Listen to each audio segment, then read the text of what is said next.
নমস্কার, আমি অয়ন। একই কাণ্ড, লুঙ্গি পরে ভোট দেওয়া যাবে না।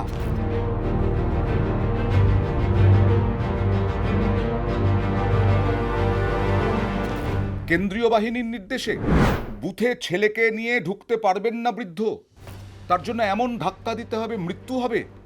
কেন্দ্রীয় বাহিনীর বিরুদ্ধে অভিযোগ, বিজেপি প্রার্থী কেন্দ্রীয় বাহিনীকে ডাকবেন, পাঠানোর নির্দেশ দেবেন, আর কেন্দ্রীয় বাহিনী চলে আসবে।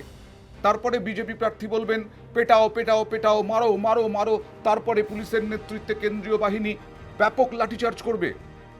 হ্যাঁ, তাই তো ঘটছে, ঘটলো পরিষ্কার আমাদের সামনে। অভিযোগ উঠল যে গোবরডাঙ্গায় দুজন বৃদ্ধ, ৮০-র ওপরে বয়স।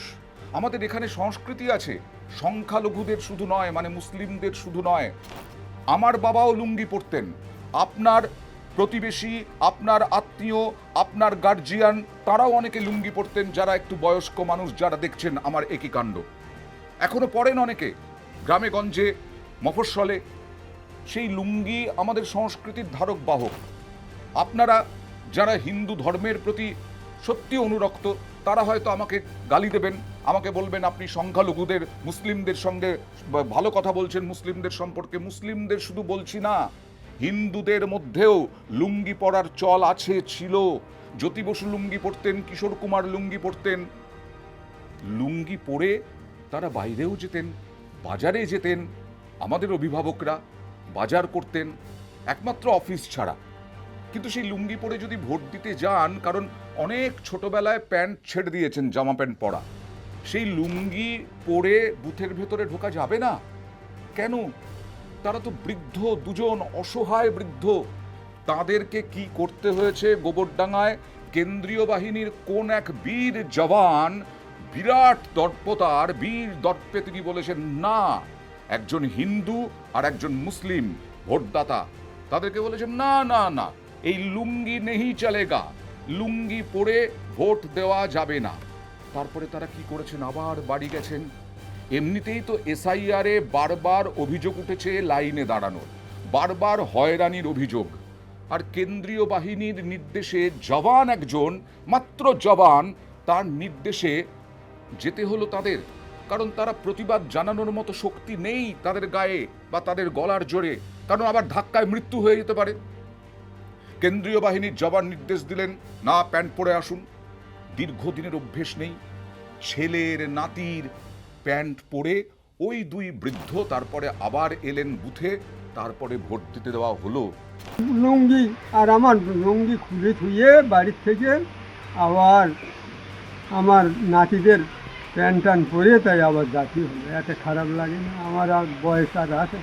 বাহিনী এসে বলছে লুঙ্গি নেই, চলে যায়, নেই লুঙ্গি।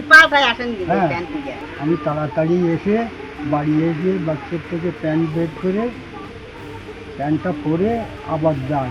ভিতরে কেউ কিছু বলেনি। কেন্দ্র বাহিনী ওই মাঠে যেখানে দাঁড়িয়েছিলাম, ওখানে বলছে যে লুঙ্গি চুপি চলবে না।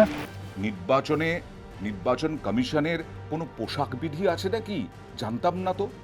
লুঙ্গি পরে ভোট দিতে দেওয়া যাবে না, বিকিনি পরে ভোট দিতে দেওয়া যাবে না, ফ্রক পরে ভোট দিতে দেওয়া যাবে না, বারমুডা পরে ভোট দিতে দেওয়া যাবে না, এরকম তো পোশাক বিধি নেই। তাহলে কি আগামী দিনে পোশাক বিধি আনবে আমাদের রাষ্ট্র ভোট দিতে যাওয়ার ক্ষেত্রেও? কেন্দ্র বাহিনীর বক্তব্য ছিল যারা লুঙ্গি পরে আসবে তাদের ভোট দিতে দেওয়া হবে না। এটা আমরা কেন্দ্র বাহিনীর কাছে গিয়ে বলি যে কারণটা কি, যে আমাদের এখানে তো ম্যাক্সিমাম মানুষই লুঙ্গি পরে, হিন্দু মুসলিম এমন কোনো ব্যাপার নেই, অনেকেই লুঙ্গি পরে। তা বৃদ্ধ মানুষ তারা তো আজীবন লুঙ্গি পরে এসছে, তাদেরকে বলছে যে লুঙ্গি পরে অ্যালাউ নেই, ভোট কেন্দ্রে যাওয়া হবে না। এবং এমনকি আমাদের কথা বলতে গেলে কেন্দ্র বাহিনী আমাদের বিরুদ্ধে মানে লাঠি নিয়ে তেড়ে আসে। আর কেন্দ্রীয় বাহিনী কে যে ভোট দিতে যাওয়ার জন্য পোশাক বিধি তৈরি করে দেবে? কেন্দ্রীয় বাহিনীর তো আইন শৃঙ্খলা দেখার বিষয়। 2,50,000 প্রায় কেন্দ্রীয় বাহিনী মোতায়েন করা হয়েছিল এবারের ভোটে। অবশ্যই এটা অনস্বীকার্য যে এবারের ভোট সম্পূর্ণ শান্তিপূর্ণভাবে হয়েছে। কোথাও একটা বোমার আওয়াজ তো শুধু নেই, একটা সুতলি পর্যন্ত আমরা মিডিয়া দেখাতে পারিনি, কোনো দুষ্কৃতী গুলি চালাতে পারেনি, কোনো গুন্ডা এখনো পর্যন্ত ব্যালট ছিনতাই না, পোস্টাল ব্যালট হোক বা ইভিএম হোক ছিনতাই করতে পারেনি। এখনো পর্যন্ত ছাপ্পা ভোটের কোনো অভিযোগ এখনো পর্যন্ত নেই। অবশ্যই নির্বাচন কমিশনের বড়সড় পদক্ষেপ, অবশ্যই কেন্দ্রীয় বাহিনীর ব্যাপক তৎপরতা, কিন্তু তৎপরতা মানেই কি লুঙ্গি পরে আসা যাবে না? তৎপরতা মানেই কি ছেলেকে নিয়ে বৃদ্ধ ঢুকতে চেয়েছিলেন? কারণ বৃদ্ধ, খুবই বৃদ্ধ, 81 বছর বয়স। 81 বছর বয়স not a matter of joke. 81 বছরের বৃদ্ধ, তিনি হাঁটতে পারেন না, খুব কষ্ট করে হাঁটেন। তিনি ছেলেকে নিয়ে ঢুকতে চেয়েছিলেন, বাধা দেওয়া হয়। কেন্দ্রীয় বাহিনীর জওয়ানরা তো বেশ তাগড়াই, তাদের একটা এইখানকার চর খেলেও যে কোনো তৃণমূল বা যে কোনো লোকের নাক ফেটে যেতে পারে, আমরা এর আগেও দেখেছি। কিন্তু তা বলে এমন ধাক্কা দেবেন যে বৃদ্ধ মাটিতে পড়ে গিয়ে মরে যাবে? একজন কেন্দ্রীয় বাহিনীর জওয়ান নিরাপত্তার জন্যই, তার সবটুকু দিয়ে নিরাপত্তার জন্যই তিনি পাহারা দিচ্ছেন বুথ, কিন্তু তা বলে কি ভোটারের সাথে এরকম আচরণ করা যায়? ধাক্কা দেবেন একজন বৃদ্ধ, সে মরে যাবে কেন্দ্রীয় বাহিনীর জওয়ানের ধাক্কায়? এই প্রশ্ন তো বারবার উঠবে। একটা সংখ্যালঘু লোক, বয়স্ক লোক, সে বেচারা একটা লুঙ্গি পরে গেছে, তো তোমরাও তো হিন্দুরাও তো অনেকে লুঙ্গি পরো, পায়জামা পরো, কেউ লুঙ্গি পরো। হ্যাঁ, বার করে দিয়েছে, এবং তারপরে সে তার নাতির প্যান্ট পরে গেছে। আনফরচুনেট। কে কোনটা পড়ছে, কাপড় দেখে তাকে ভোট দিতে দেবে, এটা তো অন্যায়। আর এবং আমাদের দেশের ভাবমূর্তি নষ্ট হচ্ছে। এবারের নির্বাচন ঐতিহাসিক নির্বাচনও হতে পারে, কিন্তু এইগুলোও তো নজিরবিহীন। লুঙ্গি পরে ভোট দিতে যাওয়া যাবে না, ওদিকে বৃদ্ধের ধাক্কায় মৃত্যু হবে, জওয়ানের ধাক্কায় বৃদ্ধের মৃত্যু হবে। আবার নজিরবিহীন একজন বিজেপি প্রার্থী ভবানীপুরের, তিনি ডেকে পাঠাবেন, কেন্দ্রীয় বাহিনী মোতায়েন করতে বলবেন, কেন্দ্রীয় বাহিনী মোতায়েন হয়ে যাবে। একজন প্রার্থী, তিনি যখন বলবেন পেটাও পেটাও, পেটান পেটান, মারো মারো, তখন ব্যাপক লাঠিচার্জ শুরু হবে, তখন ছত্রভঙ্গ করা হবে, ভিড়। কিন্তু আইন শৃঙ্খলা জনিত খুব বিশৃঙ্খল পরিস্থিতি হলে কেন্দ্রীয় বাহিনী লাঠি চালায়। কেন্দ্রীয় বাহিনীর জওয়ানদের অনেক রকম নিয়ম কানুন থাকে, তাদের ওপর মহলের নির্দেশের দিকে চেয়ে থাকতে হয়। এমন কি হলো, বিভিন্ন জায়গায় যে তেড়ে গিয়ে একেবারে তৃণমূল কর্মীদের ঘরে ঢুকে মার দেওয়া হলো, গায়ে পিঠে লাঠির দাগ। কি এমন আইন শৃঙ্খলা বিঘ্নিত হয়েছিল?